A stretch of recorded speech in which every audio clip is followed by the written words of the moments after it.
वारी करता निघाणारी सगळेच आबालवृद्ध वारकरी आतापर्यंत तुम्ही बघितलेत, पण वारी करता आहे का खारुताईनं निघावं?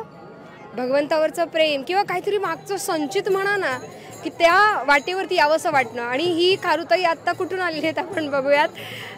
तुम्ही कुठून आलात? आळंदी देवाची. आता तुम्ही पाळलेलं आहे का हे? ही जर आडवून पडली तेवढे इंजर्ड झाली ती, मग तिला आम्ही सांभाळली.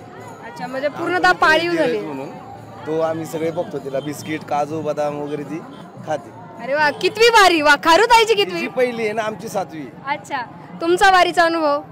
एक नंबर, छान आनंद वाटतो येऊन. घरी कोण कोण असतं? आई वडील, बायको, पोर. अच्छा, खारुताईचं कोण घरी? खारुताईची आमचं आहे, आमच्याच घरी. आमचं घरातला एक सदस्य व्हावं, एखादा प्राणी पाळीव व्हावा आणि भगवंताच्या भजनी लागावा, याच्यासारखं पुण्य किंवा परमार्थ तरी काय असावा. माहिती नाही पुढच्या जन्मी आम्ही कोण असू काय असू, पण भगवंताजवळ एवढंच मागणं आहे की देवा असं काहीतरी दान पदरात टाक की तुझ्या नामाचा वेध लागेल. अर्थात खारुताईची पहिली वारी आणि जेजुरीपर्यंत ती आली आहे, ती एका जागी अजिबात थांबत नाहीये. आता म्हणजे रात्रीची ती कुठे असते, जात नाही कुठे? अच्छा, आणि मग दिवसभर भूक वगैरे नाही? आमचे जे बॅग आहे त्या बॅगेत ती झोपते. बाहेर काढतो बॅगेतून. क्या बात आहे, स्वतंत्र बिछाना स्पेशल खारुताईसाठी आणि तिची विशेष सोय.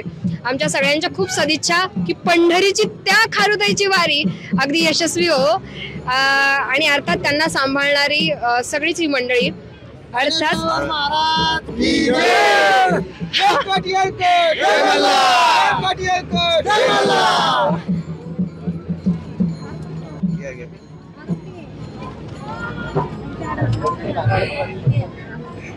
बोला सदानंदाचा.